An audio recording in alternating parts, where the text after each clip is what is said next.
So, you decided to host Thanksgiving this year.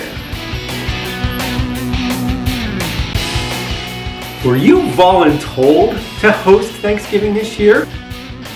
Were you so audacious to actually agree to host Thanksgiving this year? You gonna cook the bird? How about that? You are a very brave individual. You're taking on a lot. So you agreed to actually host Thanksgiving this year and cook a turkey? Great for you. Let's show you a couple of tips on prep. Prep is very important when it comes to turkey. Hey folks, Pete, founder and chief nosh of Great American Nosh, where we live by the mantra, eat, drink, and savor. Now in some families, hosting Thanksgiving is a cherished position. It is something that is sacred.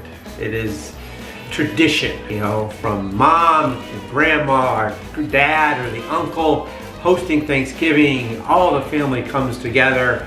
Depending how big your family is, it is a big deal. If you think of all the meals during the year, Thanksgiving is the big one. But of all the days to engorge yourself, Thanksgiving is the day. I think we're blessed in this country with many different cuisines and obviously people from all kinds of backgrounds. It's the melting pot, of course. Thanksgiving is about the turkey. Old American turkey, wily turkey. Have you ever tried to catch a wild turkey? It is actually something that should be planned in advance unless you're buying a fresh turkey. A lot of us buy it frozen. And the issue we have with turkey is that for the most part, if you're trying to buy a frozen turkey, you're trying to get the smallest thing that you can get, it's a 10-pound bird. It's a lot. Now, with turkey, the recommendation, and I think this is important, this is a base, average about a pound of turkey per person. And obviously add up to that because you want some leftovers. Now, the reason why is that is because turkey, if you look at it, it's a lot of bones. There's more bones there than you could possibly imagine, more so than a chicken. I always say go on the upside. The last thing you want to do is running out of turkey. But the other thing too with Thanksgiving is you're gonna have all these side dishes. Bum, bum, bum, bum. You're gonna have dessert. You can have, maybe you'll have some appetizers before the big meal. You're gonna have some drinks. You're gonna be all full. And sadly, if you have had any experience in this world, you've had some Thanksgiving turkeys which have been really dry. I mean, like lint, right? Lint, very dry. I am gonna show you something that is gonna be very valuable on how you can avoid that scenario. Now, there are a lot of methods on how to keep your turkey moist. A lot of people do the basting method. The only issue with basting is that you gotta keep back and forth opening that oven door. Every time you open that oven door, all that heat comes out. That means it's gonna add to your cooking time. That's the last thing you need to add to a cooking time. For the most part, turkeys are an average of about 3 to 7 hours of cooking. Don't need to add to it. Other methods are actually people inject. Actually, some people actually use one of these. This is an injector. Looks like a fancy, huge syringe for, you know, some of us, but controversy. Stop. Anyway, this is, you plunge this into the breast. You put, I don't know, honey and juice or whatever you want to do to inject into your turkey. Other people actually put butter underneath the skin, which is actually not a bad method, by the way, but it's a pain in the butt. You could actually put lemons under there, you could put anything. There's so many different ways. I actually think the easiest way for me to add moisture to my turkey is brining. Oh, stop. No, don't panic. I'm talking about dry brining. Yes, if you guys are all too familiar with brining, and that is when you actually, a wet brine, they used to call wet brining, when actually you put a big bucket, a jug, in your fridge or in a cooler, or actually to put the turkey in a cooler with ice. And obviously you got to keep it at a certain temperature, you're going to actually get yourself sick or it's going to go bad. But you are putting sort of a heavily salted liquid in the cooler or in the big container, and you're adding all kinds of other spices to infuse flavor. But the whole purpose of a brine is that the salt gets sucked into the turkey and it affects the cells of that turkey, and actually to the point where actually the cells will retain a lot more moisture when it cooks. So the beauty of brine, if you've seen any of my other videos, when I do talk about brining, brining actually gives you more margin for error. What?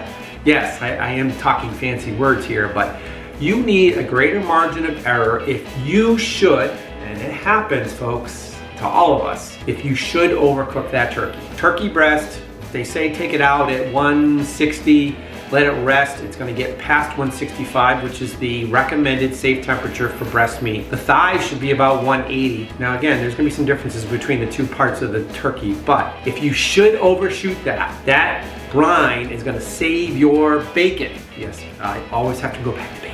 I know, I'm being a little goofy today. I'm in a good mood. It's Thanksgiving, you know? Hey, why not? I'm gonna get ready. So the important thing with Thanksgiving here is you always gotta plan this stuff in advance because you have a whole bunch of other meals. So this is a huge meal. Now, very important, the frozen turkey is probably gonna take 3 to 4 days to thaw, and you want it to thaw safely. So you need to have it in your fridge thawing. Now, it takes up a lot of space. Like I said, the smallest turkey is 10 pounds. That's a big bird. But if you have a bigger family, well, and then, oh, wait a minute, here's some deduction. Well, what about if I should get a 25-pound bird? Or have you ever tried to carry a 20-pound bird? Have you ever, and can you imagine trying to handle that kind of size bird when it's hot and you got it in a pan and it's got drippings and you've got people in the kitchen, dogs? I always say it's better just to get 2 smaller turkeys for a very large family gathering than have one big one. One big one's gonna take a long time to cook. I'd rather have both smaller birds, probably a bit better flavor if you ask me. Have 2 birds cooking, and then that way you can actually have one bird probably dedicated to leftovers, and you could kind of carve that later. And then you have one bird more dedicated toward the hot serving of the meal. But that's me, because I'm a geek. Now let's get into the wet brine some more. So the issue with wet brining is that it's gonna chew up a lot of real estate in your fridge. If not, you're gonna put it in a cooler. The problem is with the cooler, it has to stay below 40 degrees or you are risking ruining, obviously getting people sick, which is a problem. You don't wanna have salmonella. The other thing is you also do not wanna risk anything when it comes to Thanksgiving. The last thing that you need is to hear about how bad Thanksgiving was at your house because you got people sick and some people in the hospital. Don't want that. Anyway, all right, the reason why I like dry brining, this is when you actually put salt on your turkey. I typically do about a half to 3/4 of a teaspoon per pound of kosher salt. I obviously mix it with other stuff. I'll add pepper, I'll have sage, parsley, basil, you know, a whole bunch of other spices. So what happens is that salt is gonna go on first, and then any other seasonings that go on top. Actually what happens over time, that salt is gonna be drawn into the turkey. Yep, believe it or not, it will. It's gonna be drawn into the turkey. So whatever other seasonings you have are also gonna be drawn in elsewhere. Now, it doesn't mean your leaves of basil and your parsley and oregano are gonna get drawn into the turkey, but some of the essence and the flavor of those leaves will. That's very important if you want to infuse flavor as well. Never mind infusing moisture into your bird from the salt. Oh, look what I found. I found an 18-pound bird. I actually have more than I could possibly do for my party, but I'm gonna have plenty of leftovers, and you can actually freeze these too. Don't worry about if you buy too much. Trust me, people want, your party will want to take some home. I always recommend people to bring some Tupperware, and obviously you want to hand out a lot of leftovers. People love that. I don't know about you, but I love the leftover turkey breast sandwiches the next day and for 3 days later. Anyway, you don't have to get a butterball turkey, but I would recommend that if you get a turkey frozen, make sure it's not has a lot of injected fluids. Make sure you read the label and make sure it doesn't have a lot of injected fluids, because you can get away with dry brining if that happens, but if you decide to wet brine, that's gonna be a problem. Your wet brine is actually gonna turn that turkey extremely salty, and you've basically ruined the meal, which is a problem. So with this 18-pound bird, I am actually gonna put, like I said, up to 3/4 teaspoon of kosher salt per pound. And then I'm gonna add all the other spices to go with it that I really want infused in this turkey.